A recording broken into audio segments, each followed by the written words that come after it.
This call is now being recorded.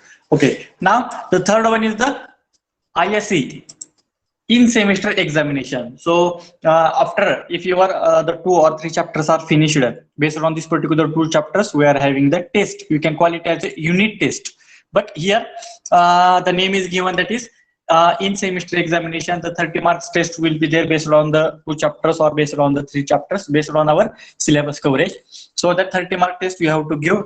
Like that, the 2 tests will be conducted, that is ISC 1 and ISC 2, and out of 30, that marks will be sent to the university. That means the total examination based on this particular 70 plus 30 is the 100 marks written examination will be there, and whatever the last one is there, this last one is a ICA. We can call it as a internal continuous assessment. We can call it as a term work. So based on your submission part, based on your submission of assignments, based on your attendance, based on your submission of tutorials and other parts related to the based on the test, then your attendance, percentage attendance, based on this, your 25 marks term work will be given to you, and that term work will be sent to the university. So like that, total 125 marks are there for this particular subject as per the university structure. So this is the 125 marks are in your hand. Out of that, the 70 marks, the written examination will be there. ICE, that is unit test, these marks are in your hand, which will be conducted in our college only, that is ISC 1, ISC 2, and after that the average will be taken. ISC 1 and ISC 2 average will be taken, and that final marks will be sent to the university. And this term work is also in your hand, based on your all the submission parts and based on your attendance for that particular lectures. So this is as per the university structure. But just now I have told you, if your exam will be conducted online, then definitely the test will be conducted online. That test will be based on your MCQ based test. Maybe 50 questions will be there, and based on that the marks will be given to you. That time that ISC is also there. That ISC will be conducted by online only. So I'm going to send one question paper to you if our 2 chapters are over. So based on that 2 chapters, I will cover, or I will send one question paper to you through your mail or through your our WhatsApp group, official WhatsApp group. Then you have to solve all these questions. That means you have to solve that particular test. You have to scan it. You have to give the proper roll number. Now the roll number is not given because the second list is going to display. Once our division is totally finalized, we will give the roll number. So whatever the roll number is given to you, you have to rename that particular file, scanner file, by your roll number, and that files we have to send to me.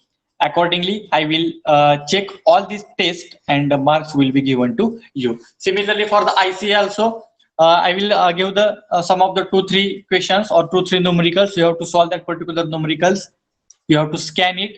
You have to rename that particular file by your roll number or maybe your class or division or your full name, and you have to send it back to me. Again, I will check all that particular types, and accordingly, the out of 25 marks, it will be given to you. So this is about the basic examination scheme which we have to follow in this particular coming semester or in this particular semester. So like that examination scheme will be there. Okay, so this is about the teaching and the examination scheme. Now little bit we will move to the our syllabus, but before that, just I have to check how many students have joined. So near about 20 to 25 students have already joined it. No problem. Okay, so I hope you have understood the basic teaching and the examination scheme, and the related to your notes. So just I have already told you, once our chapter number 1 or maybe 50% chapter will be finished, so the scanned notes will be sent to you through your mail or that particular WhatsApp group. You can take the reference of that particular notes and for your further study. So whatever I have told for my subject, it is applicable for the all subjects, but maybe some another subjects the procedure will be different. Maybe we are having the tutorials. So if you take the example of another subject, maybe for your AutoCAD, sorry, machine drawing and the CAD.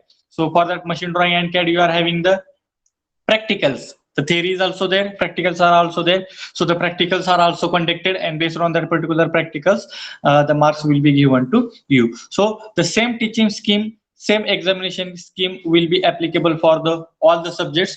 Don't worry about the syllabus. The 100% syllabus will be covered in all respect with your proper understanding, and based on that, all the notes important, whatever the MCQ questions are there for your examination, all the required material for your study, it will be provided by that respective faculty members. So for that purpose, we are going to prepare one Excel sheet, and that Excel sheet we are going to send to you. And on the daily basis, whatever the lecture will be contained, for example, by mistake, if one of the students is not attending the lectures, or if he is facing some kind of the technical problem, so whatever the lectures are we are going to record, that link of that particular recorded lecture, that link, maybe YouTube link will be there, that link we are going to send on that particular Excel sheet, or maybe in our WhatsApp group, so that student once again he can see that particular recorded lectures, and he can understood all the things. But it's my humble request to all,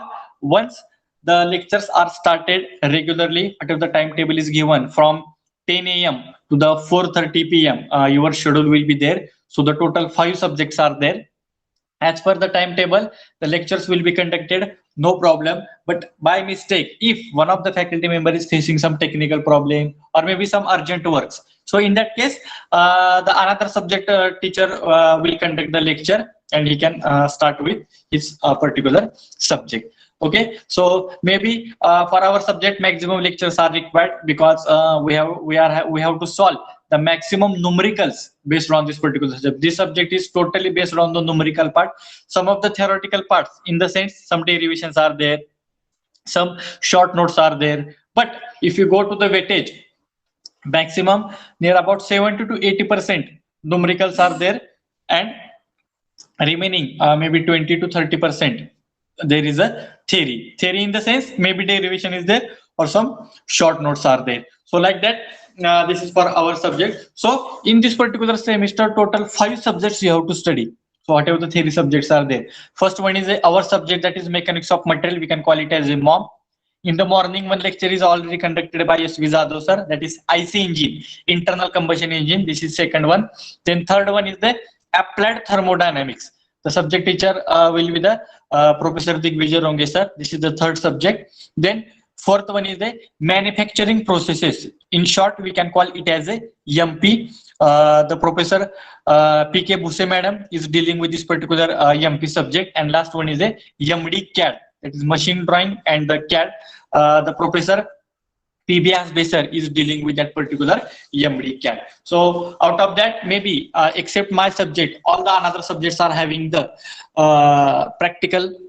So the practicals will be conducted also. If the classes will be resumed physically practicals will be conducted. If it is not possible, then automatically we will conduct the online practicals by some of the online live streaming, or by the online video recording. So these are the 5 subjects we have to study. The basic teaching scheme just now I have told for our subject, it will be applicable for remaining all.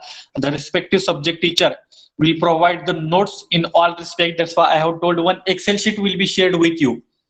So maybe if the second round is going to display and the students will admit, and in the start of the lectures only regularly, we will provide the Excel sheet, and that Excel sheet we will upload, or we will update regularly. For example, if my lecture is conducted today, the link of today's lecture, link of today's recorded lecture, we will send on that particular Excel sheet, so we can see that particular lecture anytime. Similarly for the tomorrow, if tomorrow any lecture will be there, immediately after the lecture we will send the recorded link through that particular Excel sheet, so we can check that particular Excel sheet, and we can collect the required material. The material in the sense, we can download the notes, sometimes we can download the PPTs, we can see the online lectures. All the required study material will be available on that particular Excel sheet. So this is about the basic things which we are going to implement in this particular semester. So but before that, I request all the students, now what happened due to that COVID situation, still the college is not started. only online lectures are conducted. So maybe some of the students are facing the problem, like there is a no network is not there. Due to that network, I am continuously unable to attend that particular lectures. So try to be in good range so we can attend all the lectures. Don't remain absent the lectures, because what happen if you miss any one of the part, so that part is depends on the next part. So if you miss any one of the lecture, it is very difficult to understand the next part. So if any genuine problem is there, your class coordinator is there, maybe Asbesar is there, or any subject teacher is there, you can call him. Sir, I am facing this problem. So just today I am unable to attend that particular lecture. So inform to your class teachers. So it will be better for you also. So you can understand the things. But it's my humble request to don't remain absent for any lectures, because now near about 1 year from the maybe March up to the this is January, near about 8 to 9 months are there. The lectures are conducted online. Maybe some students are facing the problem, but once again I'm requesting you, so be in good range so we can enjoy that particular all the lectures. Okay, so this is about the basic, just I want to tell you related to the all the subjects and related to the our subjects. Now we will move to the syllabus. So already the syllabus copy has been sent on your group maybe yesterday by Professor C.K. Vare sir. So whatever the teaching scheme is there in that particular syllabus, according to that we have to work. I hope everyone has got that particular syllabus copy. If not, after this particular lecture, once again I will send that syllabus. Through that particular syllabus, you can understand the basic things. If you go through that particular syllabus, you can check that whether that particular part is covered in our diploma or not. Maybe just now I have told MOM, mechanics of material, it is correlated with your diploma subject, that is SOM. MP, I think you have studied in the diploma also. Then MD CAD, machine drawing, CAD, that part also you have studied at your diploma. Then applied thermodynamics. It is also little bit, maybe that syllabus is not vast, but some introduction part or some of the things related to the applied thermodynamics you have studied. Then IC engine, maybe at the diploma side you have studied the power engineering. In that power engineering, there may be one or two chapters are there based on that particular IC engine. But here at the degree side, the separate subject is there for that particular internal combustion engine. Maybe in the morning, the Dada sir has conducted lecture related to the IC engine. Okay, so now we will move to the next part of our subject, that is the syllabus. So if you go through the particular syllabus, the total 8 chapters are there in the mechanics of material or the MOM. In the section number 1, 4 chapters are there. Section number 2, 4 chapters are there. So if you go through that particular chapter number 1 or unit number 1, if you go through its particular title, simple stresses and the strain. Now, this is very basic and very important chapter in order to study all the further concept related to your SOM or related to your MOM, because these two words are very important, stress and strain. In each and every chapter, we have to find out this particular unknown parameters.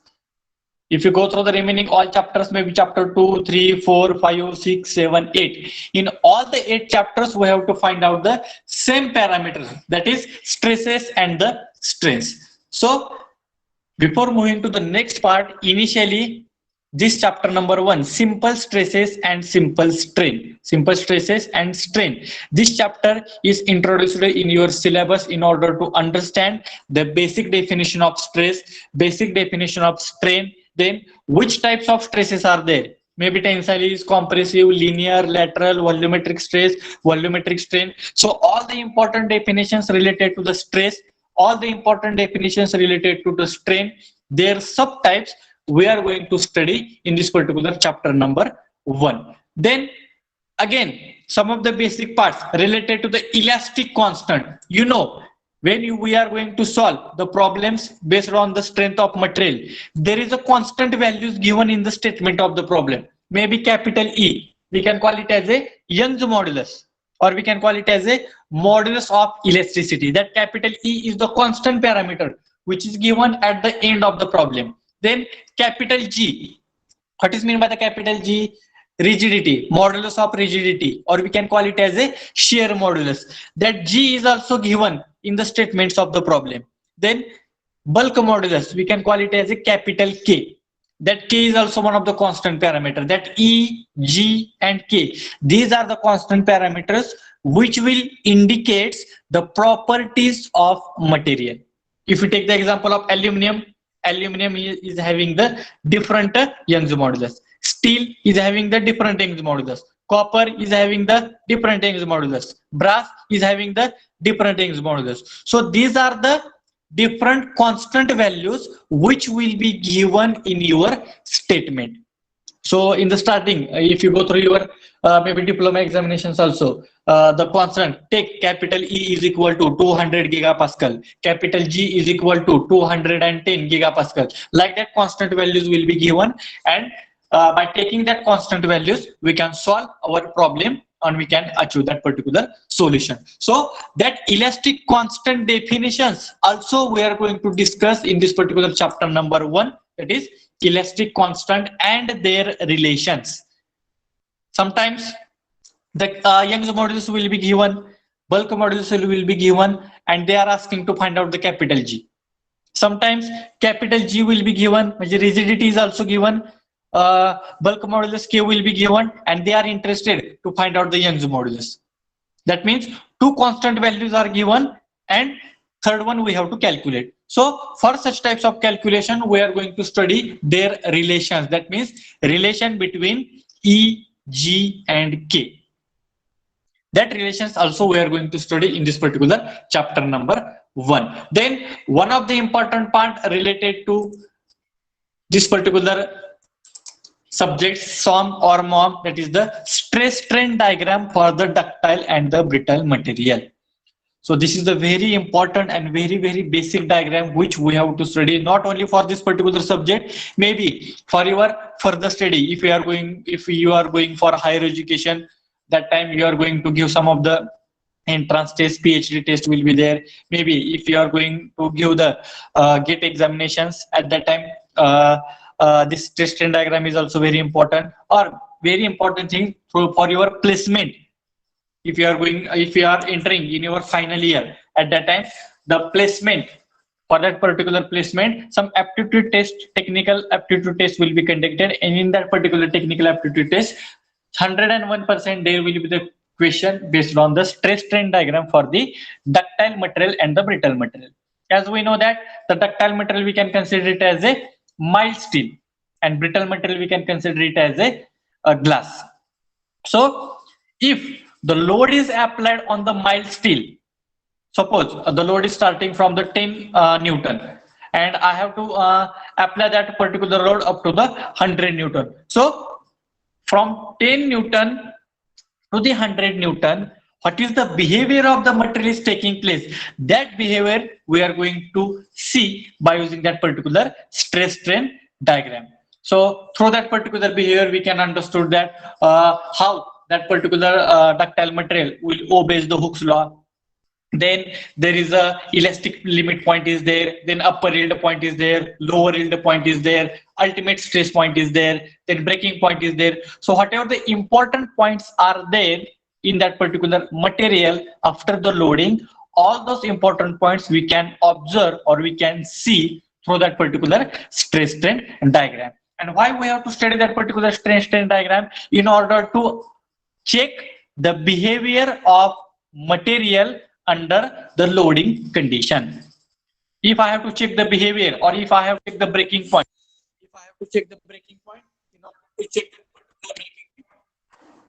just a minute. In order to check that particular breaking point, we have to apply the load. If load is not applied, the deformation of body is not taking place. So if I have to check the deformation of body, or if I have to check the maximum load applied on that particular body, initially we have to apply the load, and then only that particular material can be enters into the different regions. Just now I have told, that is Hooke's law is there, elastic point, upper yield point, lower yield point, ultimate stress point, breaking point. So these are all the important points which we have to study in this particular stress strain diagram for the ductile material. Similarly, the stress strain diagram for the brittle material. And whatever material we are considering, the ductile material we are considering it as a mild steel, and the brittle material we are going to consider it as a glass. And this particular curve is very, very important for your aptitude test. 101% there will be the one objective type of questions are there based on this particular stress strain diagram. All the important points, importance of each and every point, maybe elastic point, upper yield point, lower yield point, ultimate stress point, breaking point. What is the use of that particular point? That will be asked in your aptitude examination or maybe your GATE examination. So this particular part is also introduced in the chapter number 1. Maybe at your diploma you have studied this particular all the parts, but once again we have to study this particular part once again for your better understanding. Then the last part they have introduced related to the stress and deformation in homogeneous and composite bars under the concentrated load. Now this last point is related to the numerical calculation. So up till now whatever we have discussed, that is the basic concept of stress, strain, tensile stress, compressive stress, volumetric stress, elastic constant relation. This is the theoretical part. But in the chapter number 1, some numericals are also there. That numericals are based on the 3 calculations. One is the stress calculation. That stress may be compressive, that stress may be tensile. Second parameter we have to calculate, that is strain. In that strain, again we have to calculate tensile strain, compressive strain, lateral strain, and linear strain.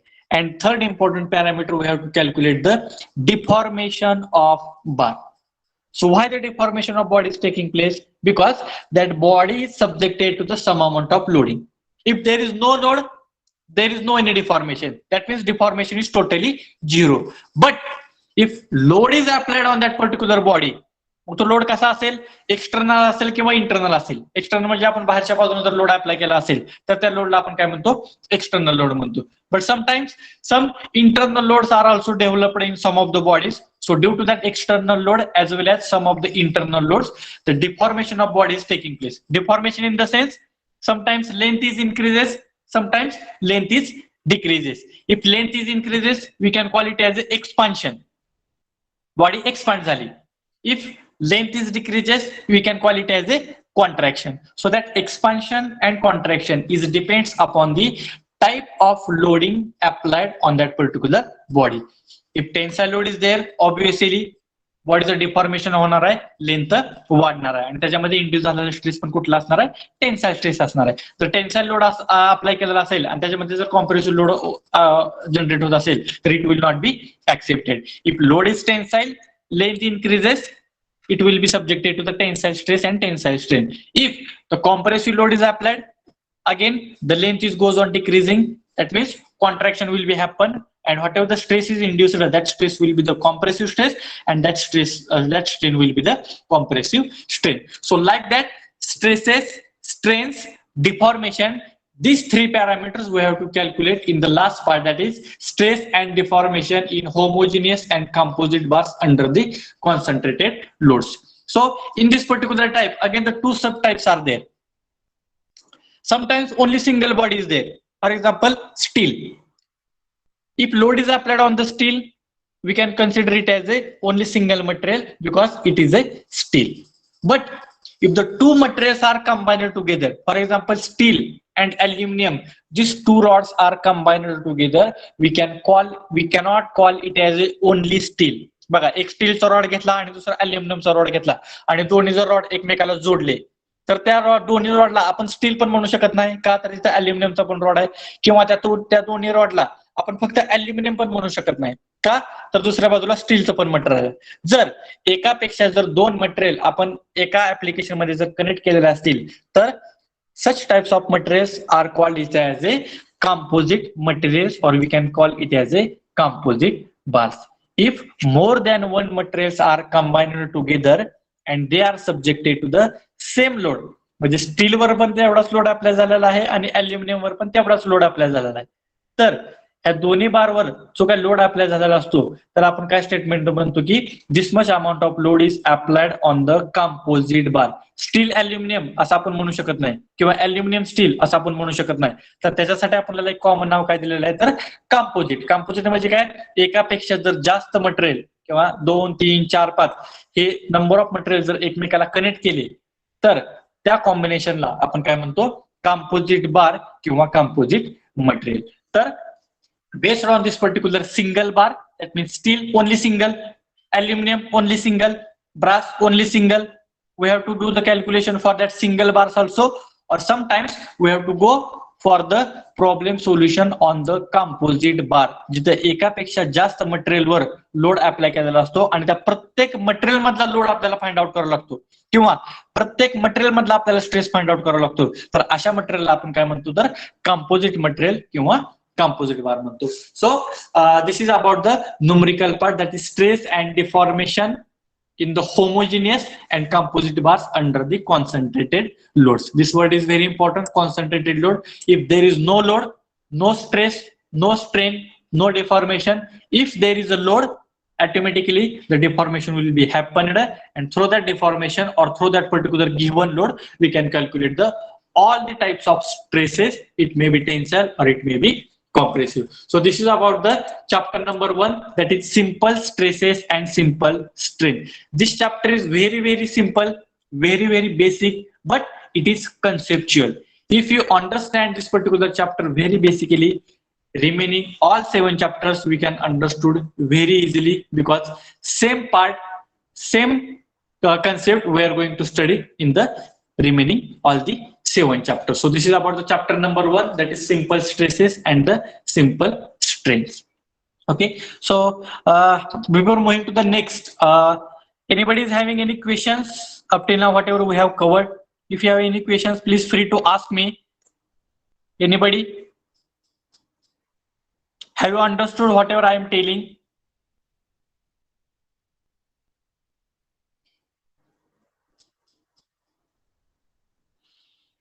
If you are facing any problem, you can send me the message in the chat box. If you have not understood any part in between, you can call me. If you have any query, that time only we are going to solve all the queries. Okay, so in the chat box students are saying no problem. So can we move? Can we move to the next chapter? Basic introduction for the next chapter. Yes, sir. Okay. Yes, sir. Okay, the second chapter is the unit number 2, that is strain energy and the impact load. So this is also very important chapter, that is strain energy and the impact load. So I will explain this particular two chapters based on the some of the examples. आता strain energy म्हणजे काय असते आणि impact load म्हणजे काय असते. Now for initially we will discuss the strain energy and then we will discuss about the impact load. Both concepts are totally different. So the strain energy, simply strain energy means if the load is applied on the body, due to the application of load, the deformation of body is taking place. Okay, if I will release that particular load, again that body regain to its original position. We can take the example of spring, coil spring. That coil spring maybe which is used in our pen, that one spring is there, or maybe in the two-wheeler suspension systems are there. We can call it as a shock absorber, which is present at the back side, not at the front side. So at that time there is one coil spring is there. So if I will apply the load on that particular coil spring, that spring will get compressed. मी जर त्या spring वर load apply केला तर काय होणार आहे, ती spring compress होणार आहे. कॉम्प्रेस झाले म्हणजे काय झाले असणार आहे, some amount of energy is going to stored in that particular spring. After the application of load, the spring is compressed, means some amount of energy is going to stored in that particular spring. Afterwards what happen, if I will release that particular load, that spring regain to its original position. मी जर तो load काढला, that spring is regained to its original position. ती spring काय आहे ना त्याच्या आहे position आहे ना. Why? Because whatever the amount of energy is stored in that particular spring, that energy will get released.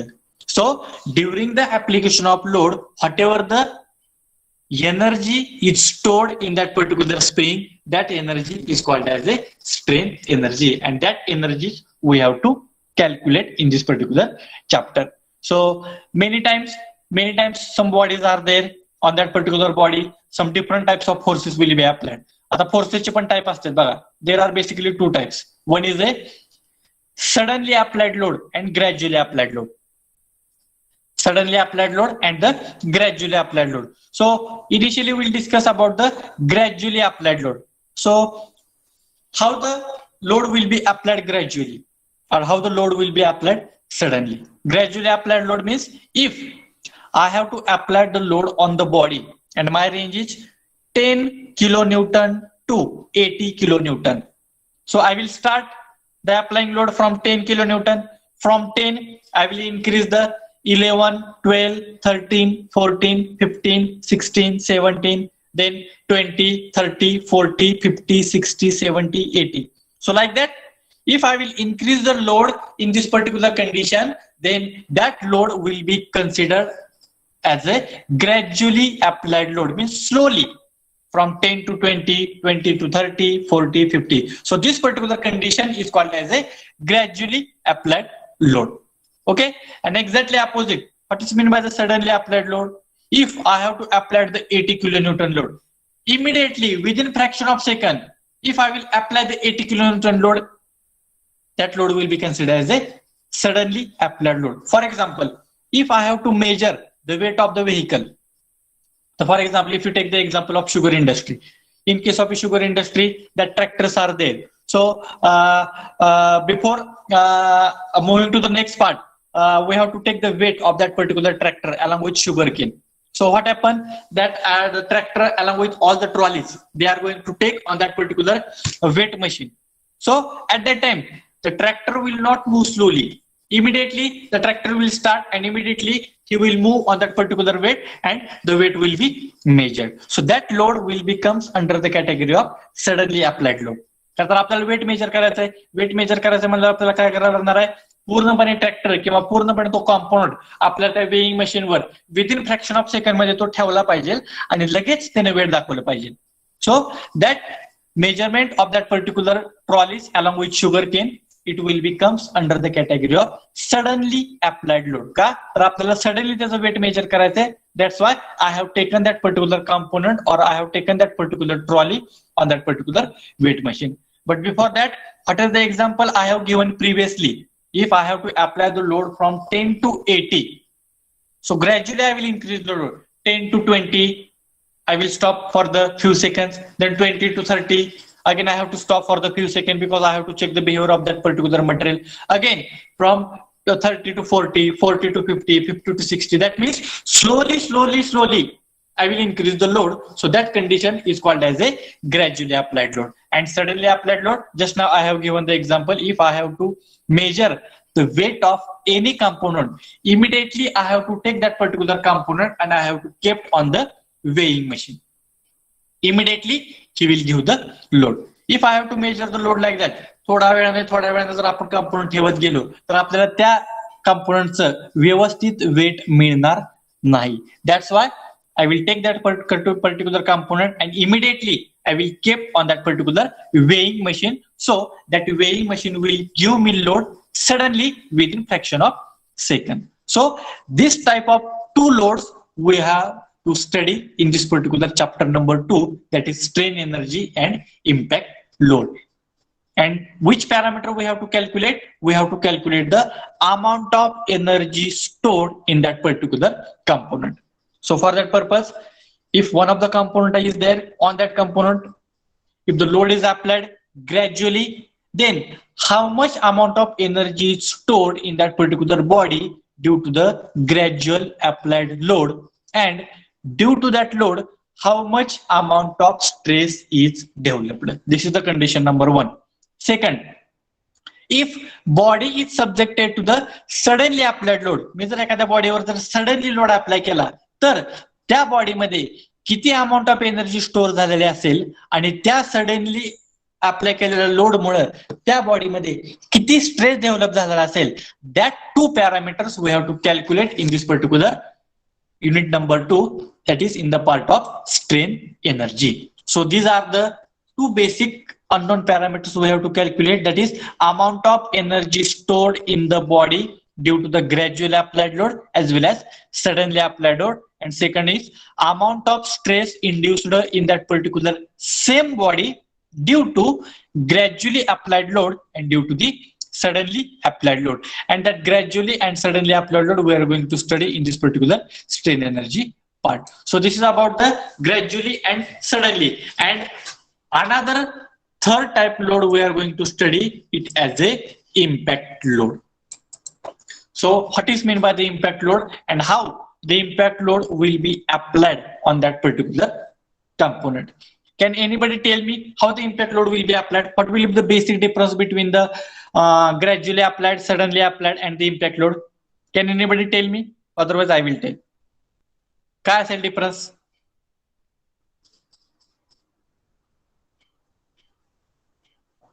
Anyone? You can unmute from your side and you can tell.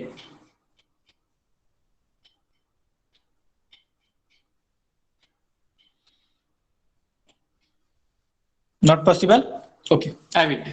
So, impact load. If the load is applied on the component by certain height, what I am telling, if the load is applied on the component by certain height, and if that load is strike on that particular component, that load is called as a impact load. See, gradually applied load and suddenly applied load. बघा, एखाद्या component वर जर तुम्हाला gradually applied load करायचा असेल तर तुम्हाला त्या बॉडीमध्ये आणि ज्याने तुम्ही लोड अप्लाय करणार आहे, for example by using your hand is in contact with that particular body. Gradually म्हणजे कसं करणार आहे, तुम्ही हळूहळू हळूहळू लोड काय करणार आहे, अप्लाय करणार आहे. That time your hands are in contact with that particular body. Similarly suddenly applied load, जरी तुम्हाला सडनली लोड अप्लाय करायचा असेल, तुम्ही फक्त जे हळूहळू ओढत होता ते फक्त एकदम काय होणार, तुम्ही फास्टपणे ओढणार. In that condition also, your hands are in contact with that particular body. That means for both condition, for both gradually applied load as well as for the suddenly applied load, your body and applying condition, they are in contact with each other. But in case of a impact loading, initially there is no any contact. So what happen, जर एखाद्या बॉडीवर आपण जर दुसरा component वरून जर strike केला, म्हणजे वरून एखादा आपण दगड घेतो आणि जमिनीवर फेकतो, ज्यावेळेस तो दगड जमिनीवर आदळतो तर त्या लोडला आपण काय म्हणतो तर इम्पॅक्ट लोड मध्ये. म्हणजे पहिल्यांदा तो दगड, it stone, there is no any contact in between that particular stone and to that particular land. There is some certain height in between that particular land and a stone. So if I will strike that particular stone, that stone will be moving downward direction and it will get strike on that particular land. Then such types of the loads are called as a impact load, and such types of the studies are also going to happening in the industry. Because what happen, in many of the applications, maybe some machineries are there or maybe some components are there, such types of the loads are going to apply by mistake. If one of the component is coming from the top side, and if it will get strike on the another component, and due to that only that component will get break. So in order to avoid such types of the situation, such type of testings are also happening in the industry. म्हणजे काय करायचं, आपण स्वतः load घ्यायचा, तो load वरून फेकायचा, वरून फेकला की तो काय होणार, खाली येणार, दुसऱ्या कंपोनंटवर कुठं तर तो आदळणार. मग आदळल्यामुळं जो काय लोड असतो त्या लोडला आपण काय म्हणतो, इम्पॅक्ट लोड म्हणतो. आणि मग तो लोड दुसऱ्या कंपोनंटवर स्ट्राईक झाल्यामुळं त्या बॉडीमध्ये किती स्ट्रेन एनर्जी डेव्हलप झाली आणि त्या इम्पॅक्ट मुळे त्याच्यामध्ये किती स्ट्रेस डेव्हलप झाला, that stress we have to calculate. So this is about the impact load. That means if you go through this particular concept, initially there is no any contact between the two bodies. Let us understand, in the suddenly applied load and in the gradually applied load, there is a contact between the that particular body and maybe your hand, because they are in contact with each other. But in case of a impact load, there is no any contact between them. We have to strike component on another component, and whatever that striking moment is there, that striking moment is called as a impact loading. And due to that impact, how much amount of strain energy is stored, that we have to calculate. Similarly, how much amount of stress is developed due to the impact, that stress also we have to that stress also we have to calculate. So this is about the chapter number 2. बघा ह्या chapter मध्ये आपल्याला फक्त काय study करायचंय, एक म्हणजे strain energy म्हणजे काय असतं, त्याची बेसिक डेफिनेशन म्हणजे काय असते, that we have to study. Then type of load. What is the definition of gradually applied load? It's an example. What is the definition of suddenly applied load? It's example. And what is the definition of impact load? And it's example. And afterwards, we have to go for the calculation part. So in the calculation part, maybe or in the statement of the problem, the type of loading is mentioned in your statement. तुम्हाला जर एखादा problem solve करायला सांगितला असेल आणि तर problem ओळखायचा कसा, कुठल्या लोडवर आहे ओळखायचा कसा, तर this 3 words, sudden, gradual and impact, these 3 words are mentioned in that particular statement. Through that particular word, we have to identify that whether this problem is under the sudden category, impact category, or it will be under the gradual category. If in the statement the word is given like that, the body is subjected to the impact loading of 50 kilonewton, immediately you have to remind the formulas for the impact loading, that is calculation of strain energy and calculation of the stresses. We have to put all the values and we have to find out the further calculation. Similarly for the gradual, similarly for the suddenly applied load. So these are the basic concepts related to the strain energy and the impact load.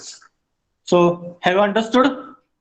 Any problem related to for understanding the basic definitions for the gradual, sudden and the impact load? समझ basic difference? Have you got the examples?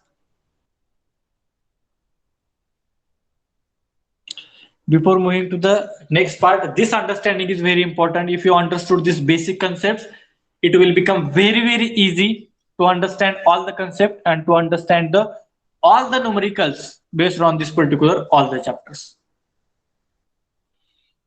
Any problem? Anybody? You can ask, you can unmute from your side and you can ask the problem, no problem.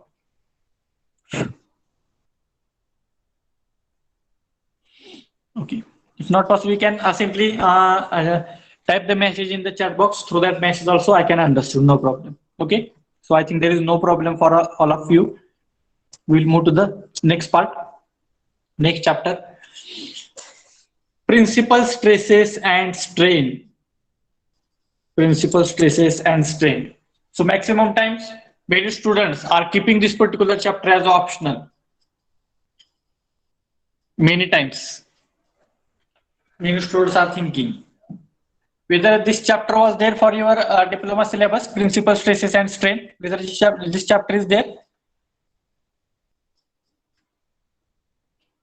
principal stresses and strain. Yes. Okay. Yes, sir. Yes. Okay. So principal stresses and strain. So this particular chapter is very important for your industry point of view, because what happen sometimes the load is applied on the body and number of stresses are developed. Tensile stress developed, compressive stress developed, lateral stress will be developed, linear stress will be developed, then shear stresses are developed, bending stresses are developed. All the variety of stresses are developed due to the single load only. Because what happen, whatever the bodies are there, that bodies are having the sometimes irregular shapes. So we don't have any idea whether load is applied in X direction or Y direction or Z direction. So maybe load is applied in number of directions. So due to the load is applied in number of direction, number of stresses are developed simultaneously. But in order to, or instead of calculating all those stresses, if we focus on this particular stresses, which stresses? Principal stresses and strain. This principal stresses and strain. If we calculate this particular principal stresses, through this calculation we can check whether that material will sustain or not. Because what happen, each and every material is having some amount of limit. For example, if body is developed to sustain the load up to the 80 kilonewton only. Suppose one body is there, it is developed in the industry, and that body can sustain the load up to the 80 kilonewton. So that body can sustain the 75, he can sustain the 70, 60, 50, 10 kilonewton. But if the load is increases beyond the limit, for example, 85 kilonewton load is applied, but body is unable to sustain. Once the body will cross the 80 kilonewton load, immediately it will get break. So in order to understand that particular key points, so for that purpose we have to calculate this particular principal stresses. And how this particular principal stresses will be calculated? It will be calculated through the calculation of tensile, compressive and the shear stresses. What happen if body is subjected to the load in x direction, y direction as well as z direction? That means in all the directions load is applied and we have to calculate the stress value.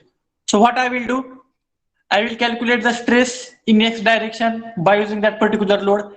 I will calculate the stress in y direction by using that particular load in y direction and their cross sectional area. Again, I will calculate the stress in z direction by using that particular load in z direction and its cross sectional area. In addition to that, if that body comes in contact with the shearing, if the body is subjected to the shear force, due to that shear force, again the shear stress is also induced, shear strain is also induced. That means simultaneously tensile stresses, compressive stresses and shear stresses are induced in that particular body. So which stress I have to check? मला tensile check करावं लागेल का compressive check करावं लागेल का मला shear check करावं लागेल? So it will be very difficult. So to avoid the such types of the situations, what we are doing, we are calculating this particular principal stresses, and to calculate that particular principal stresses, we are having the combined formula which includes tensile stress, compressive stress as well as shear stress. म्हणजे एकाच फॉर्म्युल्यामध्ये टेन्साइलचा पण effect असणार आहे, कॉम्प्रेसिव्हचा पण effect असणार आहे as well as शिअरचा पण effect असणार आहे. मग ह्या सगळ्याचं कॉम्बिनेशन करून तुम्ही ज्यावेळेस फक्त सिग्मा 1 काढता, that sigma 1 is called as a principal stress 1. If we are calculating sigma 2, we can call it as a principal stress 2. मग हे सिग्मा 1 आणि सिग्मा 2 काढतो म्हणजे आपण काय करतो तर प्रिन्सिपल स्ट्रेसेस फाइंड आउट करतो. मग ते काढतो कसं? Just now I have told, x direction मधला स्ट्रेस आपण सिग्मा एक्स कन्सिडर करतो, त्या डायरेक्शन मधला स्ट्रेन इप्सिलॉन एक्स असा कन्सिडर करतो. Stress induced in y direction will be considered as a sigma y, strain epsilon y. Stress induced in z direction will be considered as a sigma z, and strain will be considered as a epsilon z. And tau, we know the shear stress will be indicated by tau and shear strain will be indicated by phi. So that tau, sigma x, sigma y, sigma z, through this all this combination we are having only one formula, and that formula is called as a principal stress calculation, and that we have to study in this particular chapter number 3. मग ह्याच्यामध्ये पण परत condition आहे, uniaxial, biaxial and triaxial. Uniaxial means load applied in only one direction, that condition is called as a uniaxial. It may be x, y or z, x or y or z. तर एकाच direction मध्ये जर force induce झालेला असेल तर त्या कंडिशनला आपण काय म्हणतो? Uniaxial condition. मग तो एक्स मध्ये तर असेल किंवा वाय मध्ये तर असेल किंवा झेड मध्ये तर असेल. So this is the uniaxial condition. If the load is applied in only one direction, how the principal stresses will be calculate, that we are going to study in the unit number 3. Second condition, biaxial. If load is applied in the two directions, x or y, x or z, y or z, that means out of the three directions, if the load is applied in only two directions, that is biaxial. Mug x मध्ये एक असेल आणि y मध्ये असेल तर त्याच्या ठिकाणी तुम्हाला सिग्मा x पण मिळणार आहे आणि सिग्मा y पण मिळणार आहे. If body is subjected to the uniaxial condition, again how its principal stress will be calculated, that we are going to learn in this particular chapter number 3. And third one is a triaxial. Triaxial in the sense, if body is subjected to the stress in x direction, stress in y direction, and another stress will be considered as a shear. I am not saying the triaxial means z direction मध्ये कुठल्या तर दोनच condition आपण consider करतो, एक तर x किंवा y असेल, x किंवा z असेल, किंवा z किंवा y असेल, तर अशा फक्त दोन कंडिशन. आणि तिसरा स्ट्रेस म्हणजे तुमचा शिअर असेल. जर एकाच बॉडीमध्ये दोन स्ट्रेसेस सिग्मा एक्स सिग्मा वाय आणि शिअर स्ट्रेस जर इंड्यूस झालेला असेल, तर अशा कंडिशन मध्ये how to calculate the principal stresses, that also we are going to learn in this particular chapter number 3, that is principal stresses and the principal strain. So this particular numericals will be solved by the two methods. One is the analytical method. Analytical means whatever the list of the formulas in front of you, by using all those formulas we can solve the problem. That process is called as a analytical solution.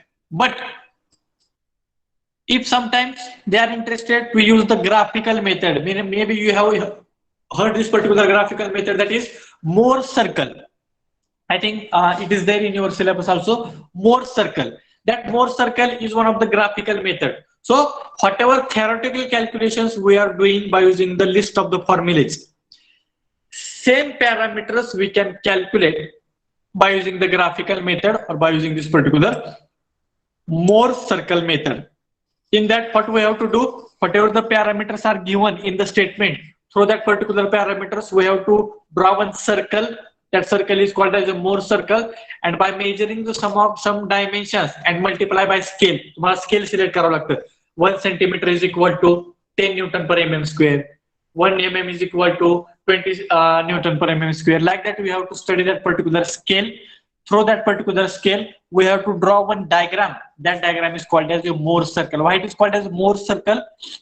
Mohr is one of the scientists who have developed this particular graphical technology, and whatever the final result you will get, it will be available in the form of circle. Therefore, this is called as a Mohr circle. Once we will draw that particular circle by following the proper procedure, then we have to measure all the unknown dimensions. त्यातले dimension आपल्याला major करायचे, त्या डायमेन्शनला स्केलने multiply करायचंय, आणि we have to calculate the unknown parameters. And again, we have to check that particular results with the analytical result. If we are solving the same problem by the analytical method as well as graphical method, your answers should be same.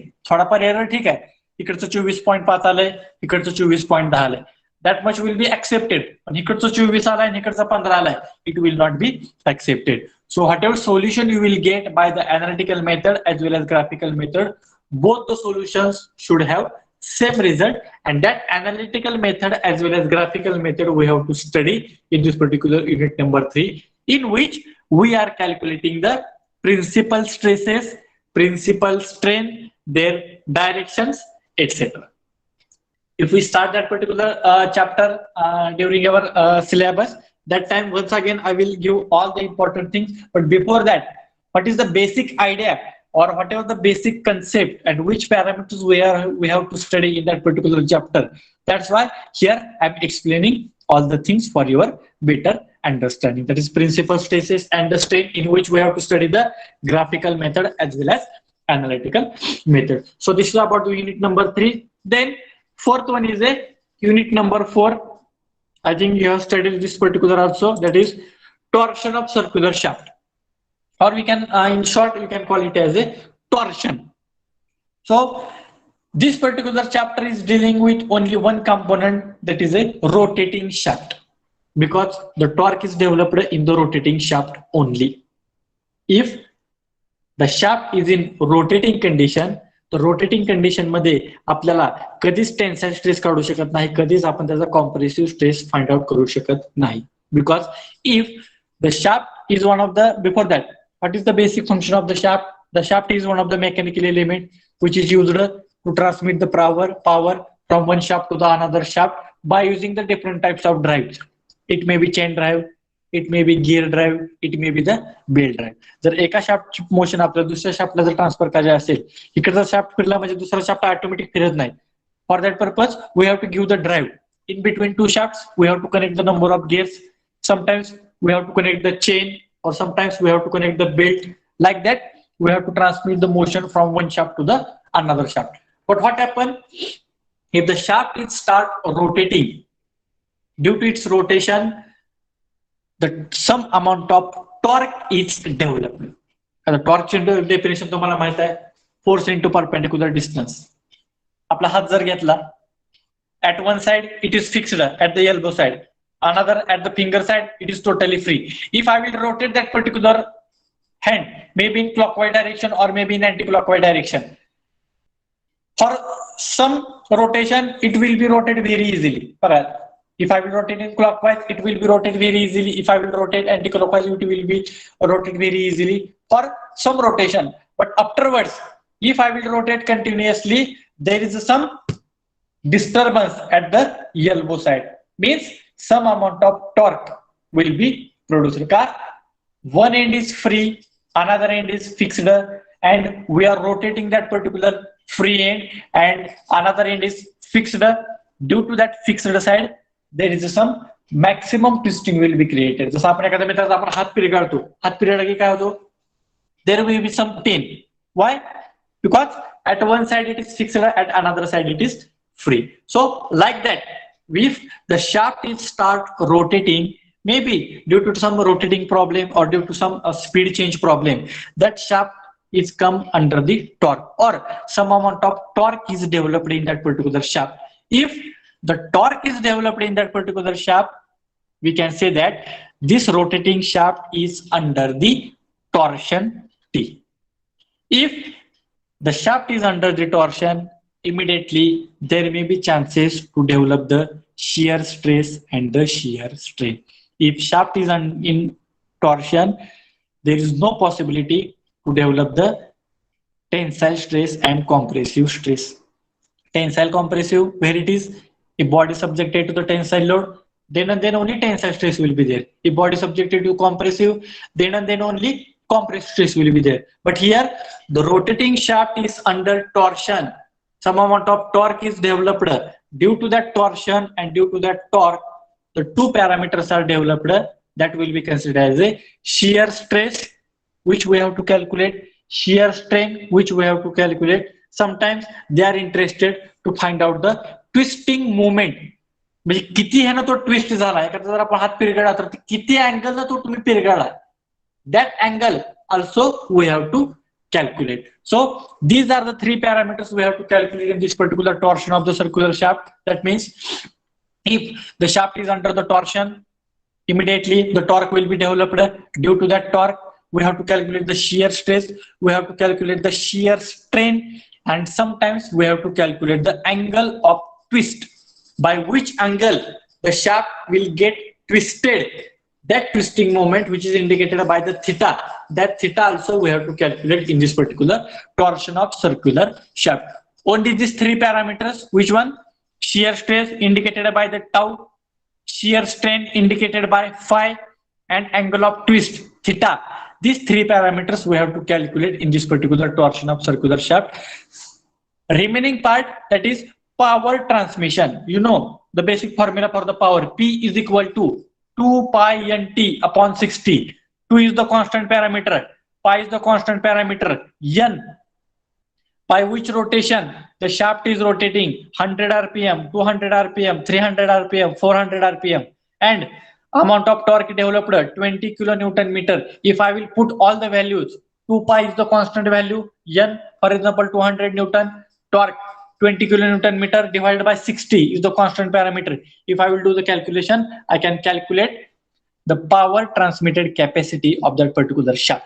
It may be in kilowatt or it may be in watt. That power transmission capacity also we have to calculate in this particular chapter, that is torsion of circular shaft. Or sometimes power will be given to you and torque we have to calculate. Baka, P is equal to 2 pi nt divided by 60. Left side la power hai, right side la torque hai. If torque is given, n is given, capital N means speed. If it is given, we can calculate the power transmission capacity.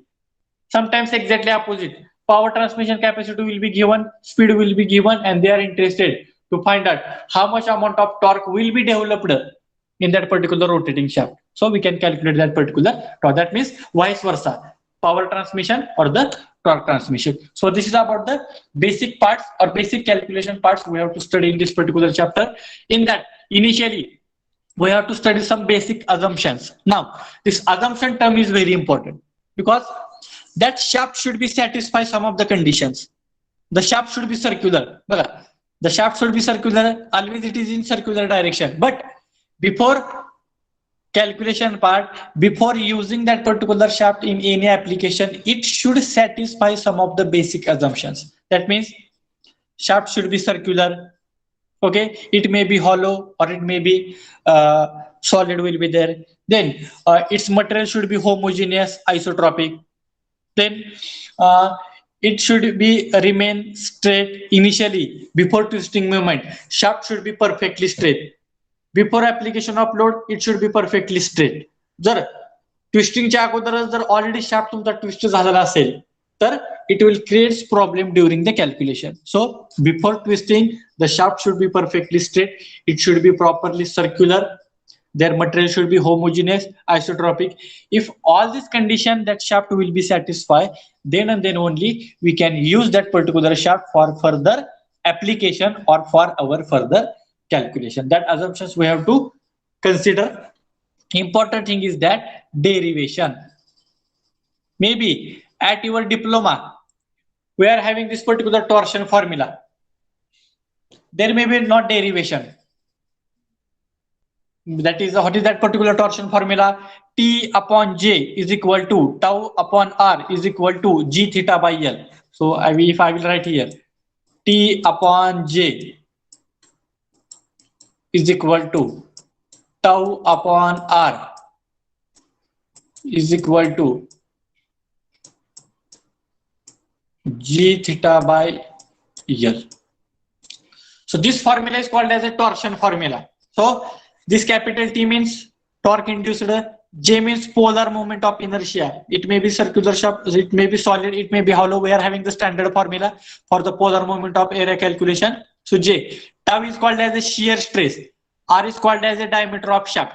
Okay, G, constant parameter, G, modulus of rigidity. Theta, angle of twist, and L is the length of shaft. So this is called as a torsion formula, and we have to derive the derivation of this particular formula. How we can obtain this? हा formula कसा derive झाला तर याचं derivation आपल्याला काय करायचंय, find out करायचंय. And it is in your syllabus. At your diploma, there may not be derivation. Only you have to write this formula. Maybe the question will be asked in your final examination. What is the torsion formula? Write out the torsion formula and indicate all the important notations. मग तुम्ही काय करणार? Following is the torsion formula. T upon J is equal to tau upon R is equal to G theta by L. Where T is equal to this, J is equal to this, tau is equal to this, R is equal to this, etc. And you will get the 4 marks. So only writing the formula or only writing the torsion formula, this is for your diploma syllabus. But here at your degree, we have to derive this particular formula. That is how this particular formula is generated. Very simple, 1.5 page derivation will be there. If we start that particular chapter, that time I will tell how that particular derivation will be solved. But first of all, we have to derive the derivation, and after the derivation, we have to solve the particular problems. So that derivation part is also introduced in your syllabus. That separate derivation, sometimes it will be asked for the 7 to 8 marks. So in all the chapters, if derivation will be asked, it will be asked for 7 or maximum 8 marks. If numerical will be there, same numerical will be asked for the 7 or 8 marks. Sometimes small numericals will be asked for 5 marks, 4 marks, like that. Theoretical points are there, maybe important definition, some of the short notes. Again, it will form the 7, 6, like that. Marking scheme will be there for all the questions. So this is about the chapter number 4, that is torsion of circular shaft, in which we have to calculate the shear stress tau, then shear strain phi, then angle of twist theta, then power calculation, torque calculation, and last important part is related to the design of shaft. Shaft design करायचा आहे म्हणजे आपल्याला कुठला parameter find out करायचा आहे तर design of shaft means to find diameter of that particular shaft. May be In your diploma, you have studied one subject, maybe machine design. In that machine design, you are having one chapter, design of shaft, key, and couplings. So in that, whatever the first part is there, design of shaft. Design of shaft means we have to design that shaft means we have to calculate its sustainable diameter. If shaft is circular, sorry, if shaft is solid, only one diameter we are going to design, that means capital D, external diameter only. But if shaft is hollow, at that time we have to calculate both the diameters, that is DO, outer diameter, and DI, internal diameter. So that diameter we have to calculate means we have to design that particular shaft. So again, there is one standard procedure is there, one standard formula is there. By using that particular formula, we can design that particular shaft. Whatever the formula we are using for the solid shaft, same formula we are using for the circular shaft, but only difference is there. Here we are calculating only one diameter.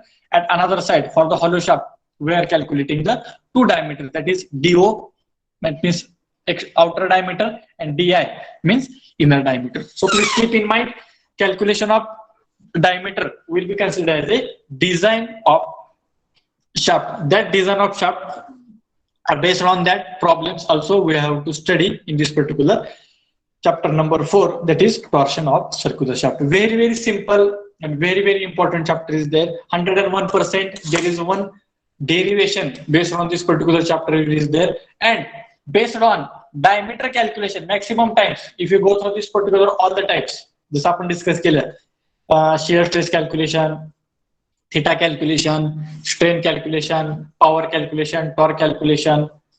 Rather than this, the maximum chances will be there that problem will be asked based on the diameter calculation. Very simple procedure, straightforward formula will be there. Only we have to keep all the values. We have to read the statement carefully, whether it is solid or hollow shaft is there.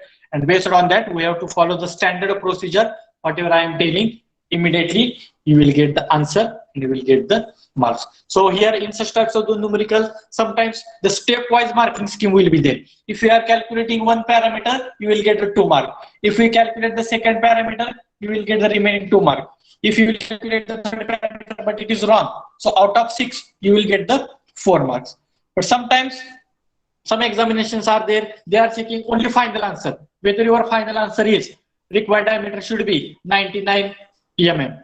If your answer will be the maybe 92, 93. So sometimes he will give the wrong or you will give the 0 marks. So it is very important to improve your calculation. So in this particular, all the chapters or all this particular subject, your calculation part is very important.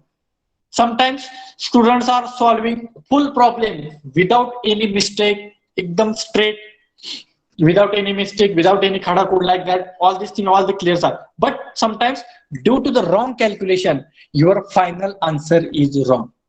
Sometimes examiners are checking the final answers, and if your final answer is correct, immediately he will give the 8 out of 8. But sometimes if he will check the final answer and the final answer is sometimes he will give the 0 marks. Some of the examiners are like that, they are checking the problems from the first. So he has solved first 30% correct, 2 marks, remaining 30% correct, 2 marks. So out of 8, he has solved 3 conditions. So out of 8, you will get the 6 marks. So, but always we have to, on our toes, your final answer should be correct. So you have to do the calculation 2 times, 3 times with proper calculators. If you do the calculation correctly, you will get the out of marks. So in the last year, what is the examinations in 1920? If I am dealing with this particular subject for the regular division, division A, yes, YBT division A. So the result is near about 98%. Only one student is failed, but it is again for due to the 2 to 3 marks. So out of 70, 28 mark passing will be there. So the result of that particular division, division A, is the 98%, and maximum score out of 70, near about 68 marks are there for that particular candidate. That candidate form is also our college, that is topper for this particular subject, mechanics of material. Out of 70, 68 marks she got. The girl student is there. So he has done the calculation very properly.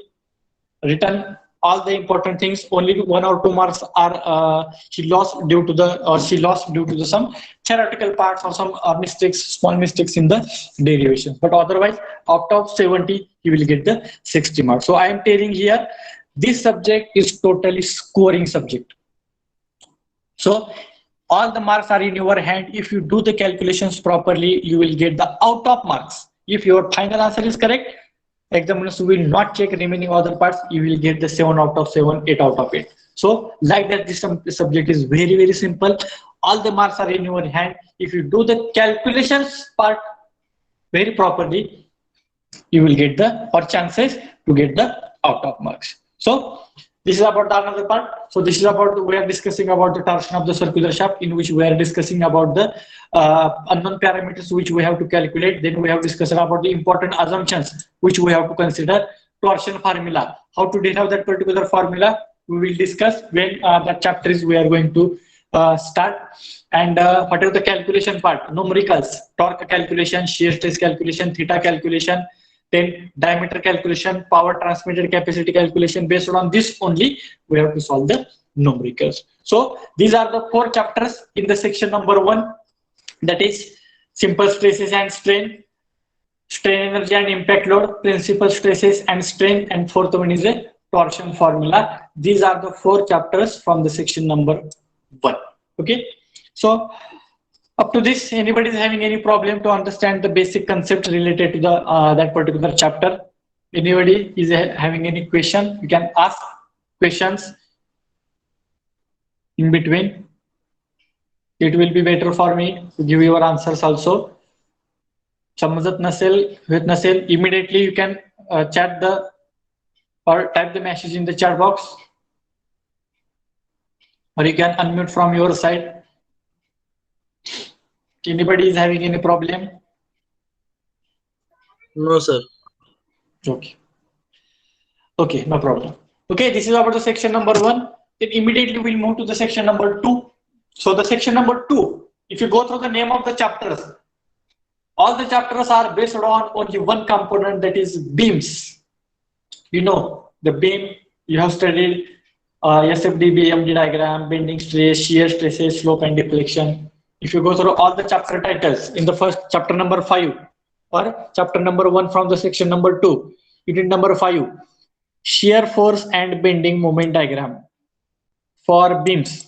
Chapter is based on the beam. Chapter number 6, bending stresses of beams. Chapter number 7, shear stresses of beams. And last, slope and deflection of the beam. So all the 4 chapters are based on the calculation of beams. Concept is different. Initially, these bending stresses and shear stresses are combined in the chapters, but after the in modified syllabus in 2019, these bending stresses and the shear stresses chapter are separated, and one additional chapter is there. It is removed from your syllabus, and this 8th chapter is related to the slope and deflection. Now the chapter number 5, SFD and BMD. In short form, we can call it as a SFD and BM, that is shear force and bending moment diagram. You know that the beam is one of the important structural element that it may be in the civil structure sometimes. Sorry, sometimes the beam like structure will be there in our mechanical applications also. So what is the basic function of that particular beam? It will sustain the load. So the beam can be supported by the 2 or more than 2 supports. Let us, we are considering, let us have the 2 support, one support at the left side, another support at the right side, and that beam is totally spread on that particular columns. Okay, so what happened? The beam is subjected to the number of loadings simultaneously. Sometimes the beam is subjected to the point load, you know the type of loads. Sometimes the beam is subjected to the UDL. UDL means uniformly distributed load. Sometimes beam is subjected to the UVL, means uniformly varying load. Sometimes beam is subjected to the couple, that is twisting moment is there. That means if the beam is subjected to the number of loadings, due to that number of loadings, the 2 parameters will be developed. One is the shear force and bending moment. So whatever the forces are applied, that forces will be considered as a shear force, or whatever the loads are applied, that will be the shear forces or the shear loads. And due to that particular loading, the beam is under the bending moment. Means, for example, here I will draw one diagram. If the beam is supported like that and it is subjected to the point load at the center point, so what happens? Due to the load is applied, there is some bending like this. Getting?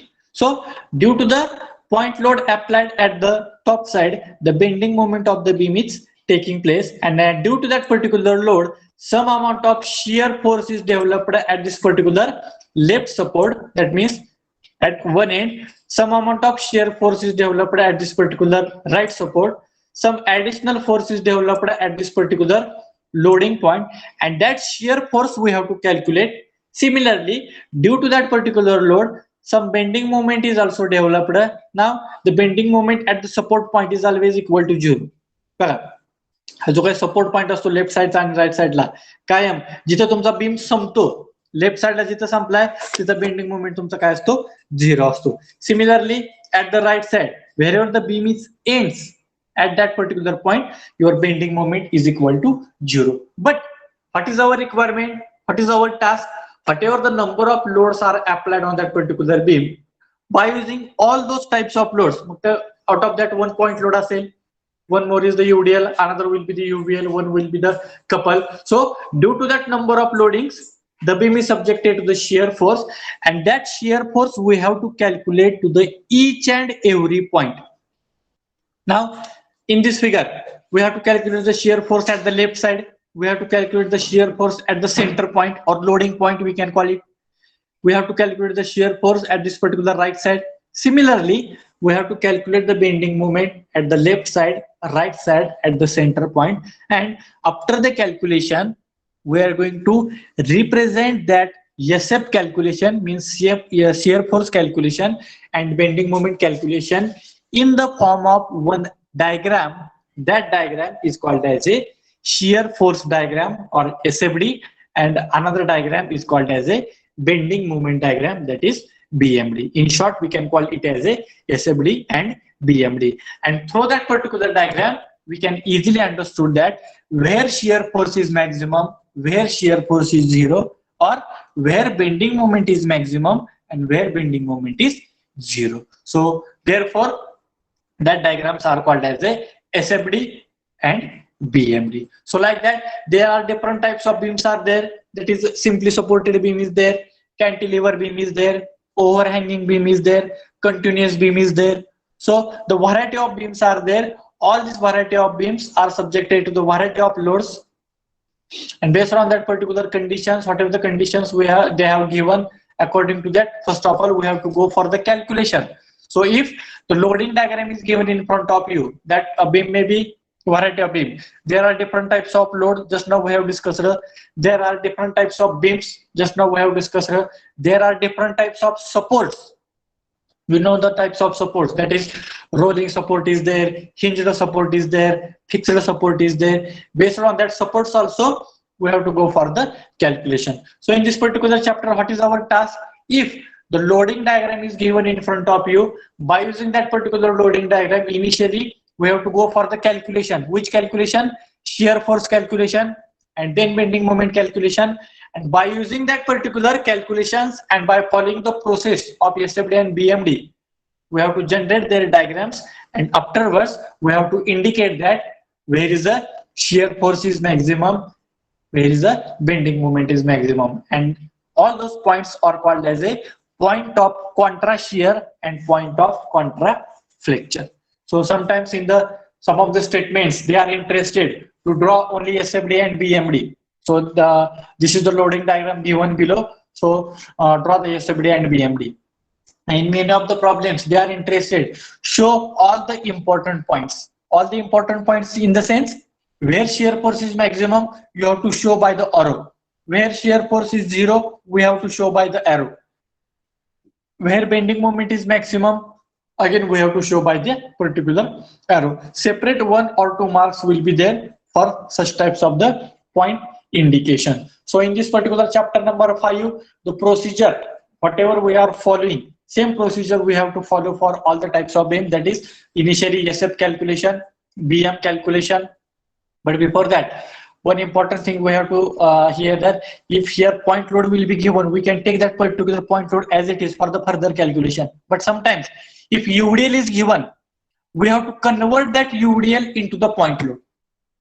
If UVL is given, we have to convert that particular UVL into that point load. It is not possible to take that UDL value as it is for the further calculation. It is not possible to take that UVL value as it is for the further calculation. तर त्याच्यासाठी separate formula असते. UDL चं conversion आपल्याला point load मध्ये करायचं असेल तर त्या UDL ची व्हॅल्यू इंटू लेंथ जर केलं तर आपल्याला त्या UDL चं पॉइंट लोड मध्ये कन्वर्ट करून एक व्हॅल्यू मिळते. सिमिलरली UVL साठी पण एक फॉर्म्युला आहे WL/2 म्हणजे दिलेली W UVL ची व्हॅल्यू त्याला लेंथ मल्टिप्लाय करा आणि डिवाइड बाय 2 करा, तुम्हाला तो UVL पॉइंट लोड मध्ये काय होतोय कन्वर्ट करून मिळतोय. If you are not converting, your answer will get wrong. So initially convert all the loads. After the conversion, once again draw the loading diagram, do the SF calculation, do the BM calculation, and then draw the SFD and BMD and indicate if any important points are there. That is point of contra flexure, point of contra shear. आता हे दोन point म्हणजे काय असतात? Where shear force is zero, where shear force is maximum, and where bending moment is zero, and where bending moment is maximum. So indication of all those points is also very important. Separate mark will be there for them. And this is the same process for all the types of base.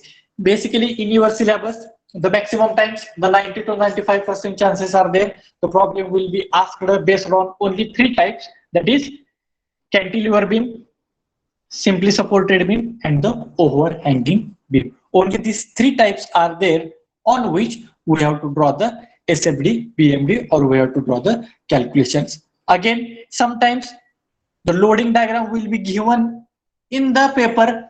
Sometimes loading diagram will not be given. Only statement will be given. By using that particular statement, we have to generate the loading diagram, and then we have to go for the further calculation. Maximum times students are making the mistake to generate the loading diagram. If we'll make the mistake in generating the loading diagram, your further calculation, there is no use. So if diagram is given, no problem, we can attempt that particular very easily. But if the diagram will not be given, statement will be given, we have to read that statement very, very carefully and then draw the loading diagram, go for the further calculation and draw the SFD and BMD. ह्याच्या व्यतिरिक्त ह्या chapter मध्ये तुम्हाला दुसरं काही विचारत नाही. SF calculation करा, BM कॅल्क्युलेशन करा. Sir You are not audible. हा हॅलो, व्हॉइसचा प्रॉब्लेम यायला लागलाय सर. व्हॉइस ब्रेक व्हायला लागलाय sir. voice is breaking. Yes. My voice is breaking. No sir. No, sir.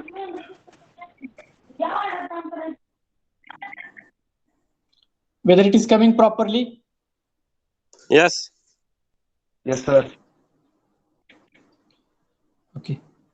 Okay, maybe some in between there may be some network issue, so there may be problem. So I will check the network. Okay. Okay. Just hold. Now it is clear.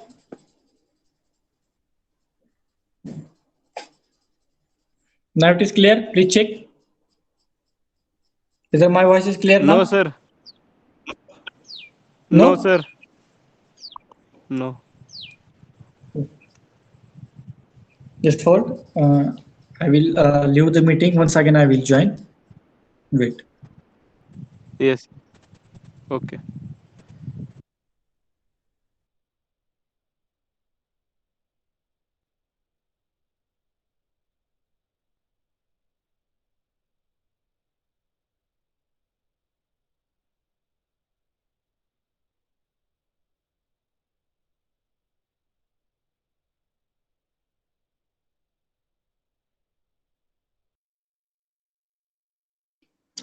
Hello. Now it is clear. Please check.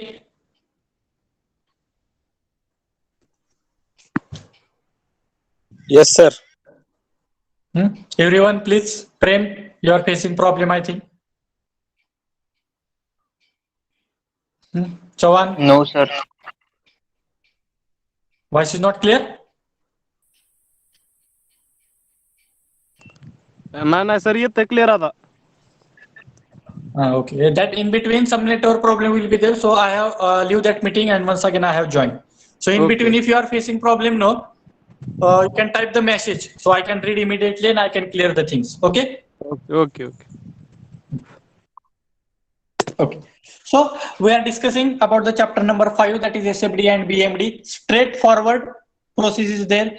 There is no any theoretical part. Sometimes one theory question will be asked based on this SFD and BMD.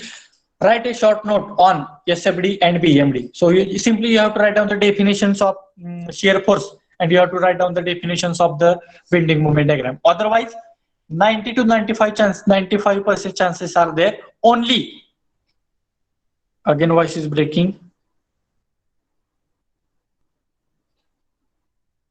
Just wait. I will use the microphone. I will check.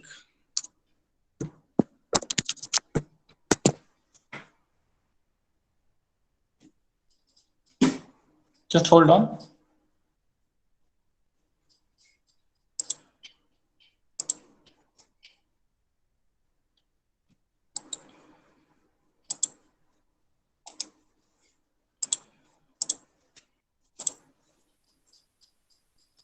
Hello. Now please check.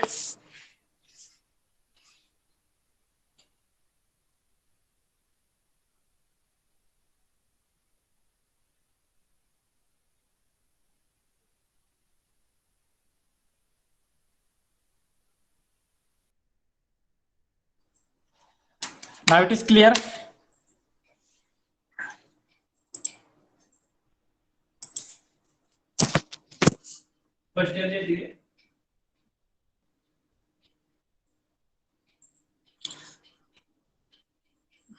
Okay. I will start it once again. So sometimes whatever problem I am facing now, so what we do, you can leave that particular meeting due to some network issue. There may be problem for voice breaking. If you are facing the same problem again, you can leave that particular meeting and again rejoin. So he can take the new network and accordingly the voice will be clear. Okay. So I will try to get the better noise. Okay. So we are discussing about the chapter number 5, that is SFD and BMD. Okay. And just now I have told as per the university point. So 90 to 95% chances are there on which no only numericals will be asked. Only 5% chances are there in which there is a chance to ask the simple theoretical question, that is what is the definition of shear force and what is the definition of bending moment. Otherwise, maximum focus you have to give only on the numericals. The numericals will be based on only 3 types of beams: cantilever beam, simply supported beam, and the overhanging beam. The procedure, whatever we are I am telling, we have to follow that procedure 101%. You will get the solution. And here also there is some separate marking system is there. If you are doing shear force calculation, separate 1 and 2 marks will be there. If you are doing bending moment calculation, separate 1 or 2 marks will be there. If you are drawing only SFD, only separate marking system will be there. If you have drawn only bending moment diagram, like that, marking system will be there for this particular chapter. So very simple chapter is there.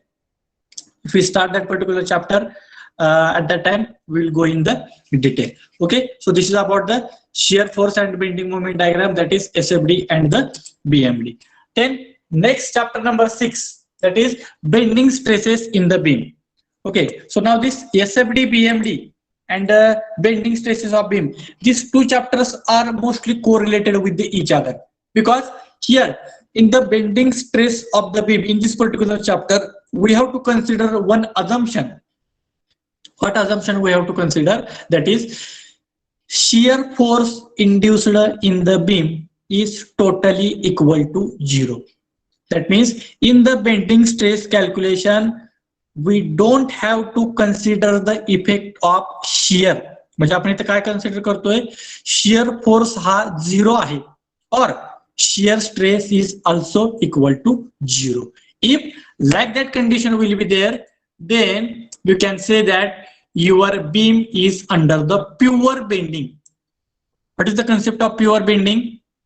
It is a concept related to in which the effect of shear force is 0. In that position only bending moment is always maximum. By statement काय, the bending moment is maximum where shear force is 0. जिथं bending moment हा तुमचा maximum असतो तिथं तुमचा shear force किंवा shear stress हा काय असतो, कायम 0 असतो. तर अशी जर कंडिशन सॅटिस्फाय होत असेल, we can say that your shaft is under the pure bending. Okay, that assumptions also we have to consider, that is pure bending. And which parameter we have to calculate here? We have to calculate only one parameter, that is bending stress in the beam. Again, here we are having the separate formula for the bending stress calculation. Initially we are having one small derivation, that is we have to derive the bending stress formula, and by using that particular formula we have to solve the numericals, and numericals are based on the 3 sections. That is, one is for the rectangular section, that means for the rectangular sections we have to calculate the bending stresses. For I section and T section, maybe in your first year you have studied one subject, that is applied mechanics. In second year also you have studied this particular strength of material. At that time you have calculated that CG calculation is there, Y bar calculation is there. That Y bar calculation part, that center of gravity calculation part, that part we have to use in this particular bending stresses in the beam, because without that Y bar calculation, without that CG calculation, it is not possible to go for the further calculation, because in the formula, bending stress formula, we have to use that particular Y bar, or we have to use their moment of inertia, MI, moment of inertia, and Y bar calculation. These two calculations are very, very important to find out the bending stresses. Bending stresses या ठिकाणी तुम्हाला sigma find out करायचा आहे, त्याच्या अगोदर तुम्हाला capital I, what capital I indicates moment of inertia, and Y bar represents the position of CG. CG position means Y bar. It may be from top side or it may be from bottom side. These two calculations, first of all, we have to calculate, because this calculation or this part we have to use in the bending stress formula. So in the chapter number 6, bending stresses, what we have to do, first of all, initially we have to consider the effect of shear is totally equal to 0. जिथं bending moment तुमचा maximum असणार आहे तिथं तुमचा shear force काय असणार आहे, 0 असणार आहे.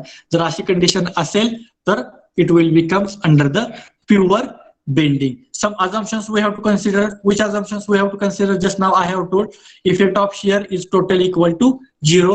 Then here sign conventions, it is related to that calculation part. Flexural formula, whatever the bending stress formula is there, that formula is also called as a flexural formula. Sometimes in the examination the simple question will be there, derive the bending stress formula. Easily we can remind bending stress formula, but sometimes the statement will be given like that, derive the flexure formula for the bending stress calculation, or derive the flexural formula. At that time you can remind the flexural formula means your bending stress formula. So that derivation we are going to derive in this particular point, that is flexural formula or flexural formula of derivation, and remaining part we have to go for the calculation. We have to calculate only one parameter, that is bending stresses, and before that we have to calculate this capital I and capital Y. And for which sections we have to go for the calculation? One is the rectangular section, another is the I section, and this is the T section. So this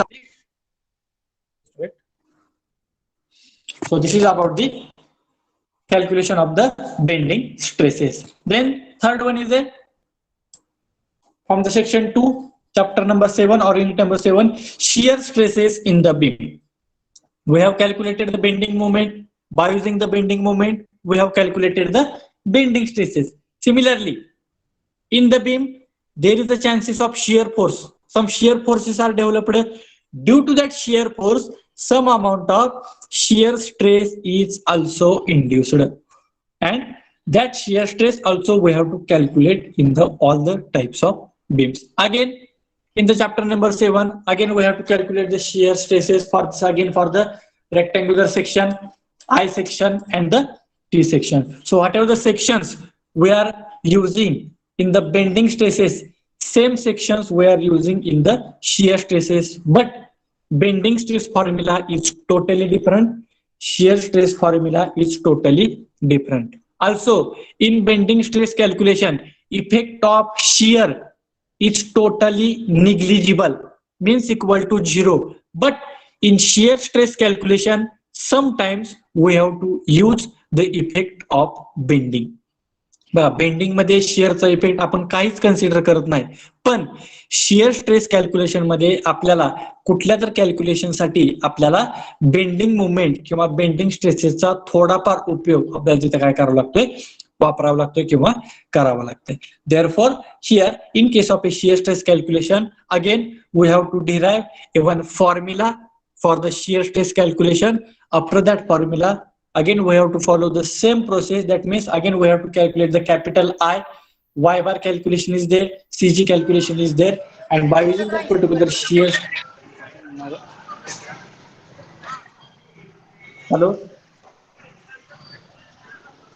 Kiran. Ajinkya Yes. कुठे घरी गेले? Please mute from your side, Kiran. ती पुढे नेणार आहे, ती एका गाडीला करा पिशवी पुढं? पुढंच गाडीला जाणार आहे. आणि तुम्ही I कुठे will जाणार? mute him. आम्ही इथं तवशील जायचे म्हणून म्हटलं Okay. Okay. So whatever the formula we are using in the shear stresses, by using that particular formula, we have to go for the further calculation. In the both the chapter number 6, bending stresses, and the chapter number 7, shear stresses. Okay. In both the chapters, in the bending stresses and in the shear stresses, only two formulas are there. By using that particular two formulas, straightforward calculation is there. Only we have to read the statement carefully, and we have to go for the further calculation. So based on the both the chapters, sometimes that derivation of the formula is also asked in the examination, as well as the numericals are also asked. 101% out of this, the two problems will be there for 7 or minimum 8 marks. So this is about the bending stresses calculation, shear stresses calculation. In chapter number 5, shear force and bending moment only we are calculating. In chapter number 6, by using bending moment, we are calculating the bending stresses. In the chapter number 7, by using the shear forces, we are calculating the shear stresses. And the last chapter is related to the slope and deflection of the beam. Again, this chapter is correlated with the beam. Now, how to calculate the slope and how to calculate the deflection? As we know that the deflection is always calculated in mm. That means 15 mm deflection is there, 10 mm deflection is there, 5 mm deflection is there. But slope will be always calculated in degree. So for your better understanding here, I will draw one diagram. Through that diagram, you can understand very easily how to calculate the slope and deflection. Just 1 minute. So let us consider that whatever the figure is in front of you, in that one simply supported beam is there, and at the center point one load is applied. So due to that load, what happened? The bending of the beam is taking place. So whatever the bottom slope is there, that represents the bending of the beam. So for this particular beam, I have calculated SFD BMD in the chapter number 5. I have calculated SFD BMD. I have drawn SFD BMD. I got all the critical points. Part is over. Then in the same beam, I have calculated the bending stresses. By using the bending stress formula, I have calculated the bending stress. In the same beam, I have calculated the shear stresses also, because I know the shear force value. By using that particular shear force value, I can calculate the shear stress. In addition to that, sometimes if I have to calculate the slope as well as I have to calculate the deflection, at that time, we are having the separate formulae for the each and every beam. If simply supported beam is there, separate formula for the deflection and the slope calculation. If cantilever beam is there, separate formula for the slope and deflection calculation.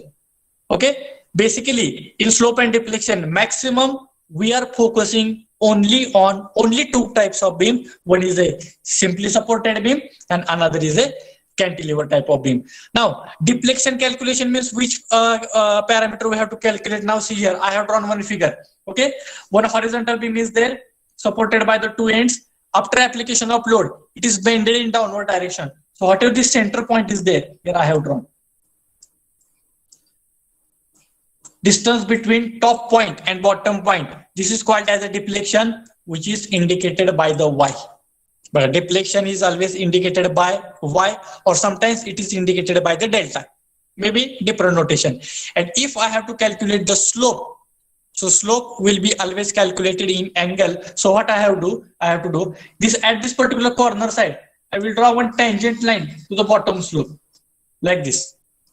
Similarly, at the right side, I will draw one tangent line to this particular top horizontal line and bottom line, and in between this, if I will measure one angle, this is called as a slope calculation.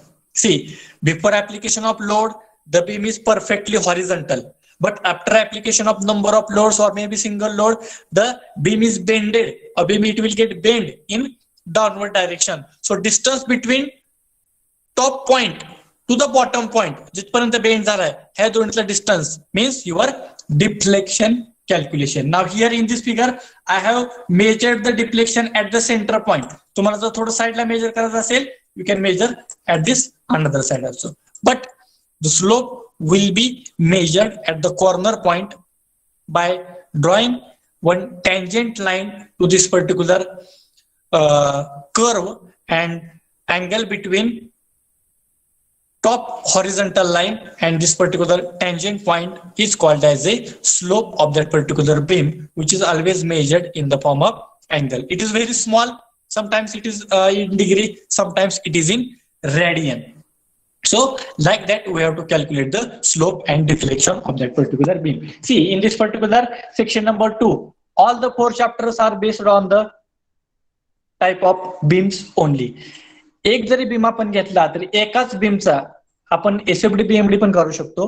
We can calculate bending stress, we can calculate shear stress, also we can calculate the slope and deflection of that particular beam. So like that, this is about the section number 2 based on the variety of beams, SFD, BMD, bending stresses, shear stresses, and slope and deflection of beam. So in the last chapter, maximum focus we have to give on the cantilever beam as well as simply supported beam. We are having the small derivation to derive the deflection formula as well as slope formula. Once we derive the formulas, then we can go for the further calculation. In that also, graphical method is there as well as analytical method is there.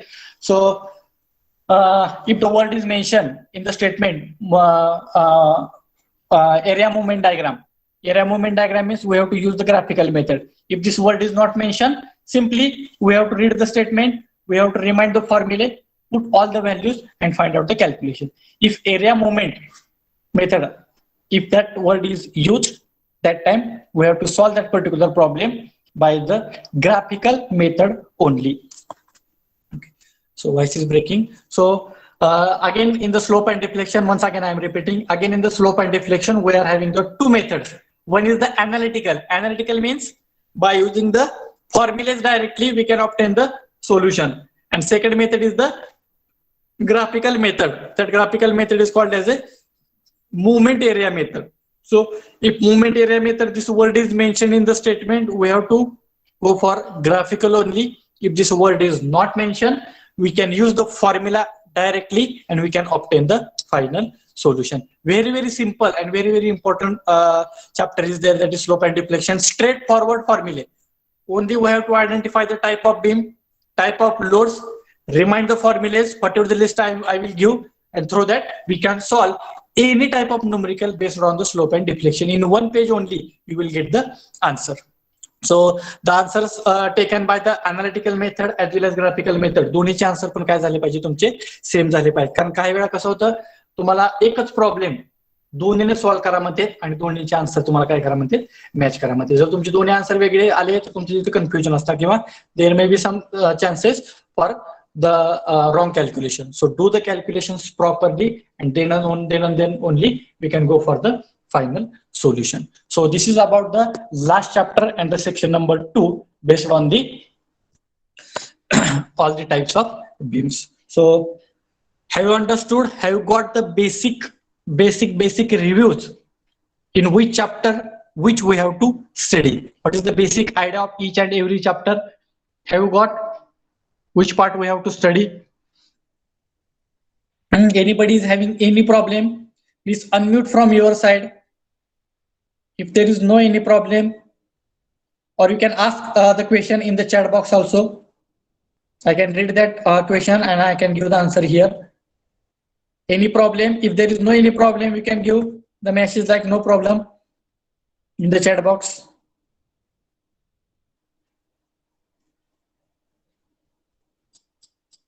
Anyone?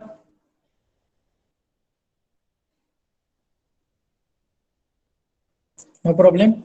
Okay, so I think this is the near about 2:15. So we have taken this 2-hour lectures.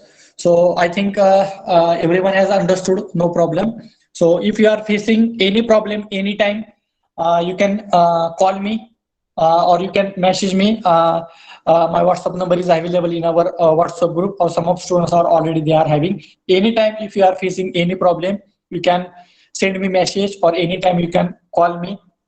I will give the solutions. Once we will start our syllabus, I will give the notes of the chapter number 1. So through the chapters notes also we can understood very easily. Simultaneously on regular basis we are updating that particular notes, and I will send that notes on your group.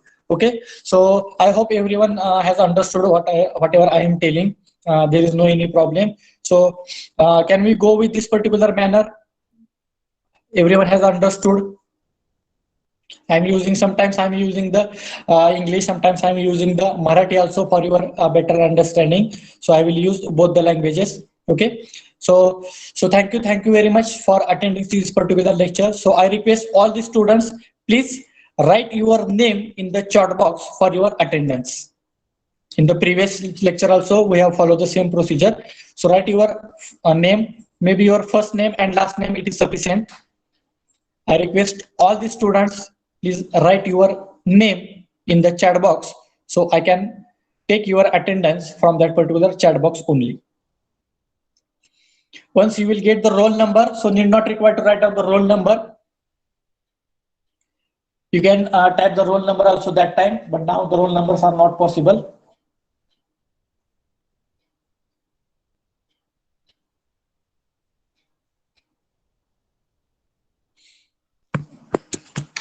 So those who are remaining, please.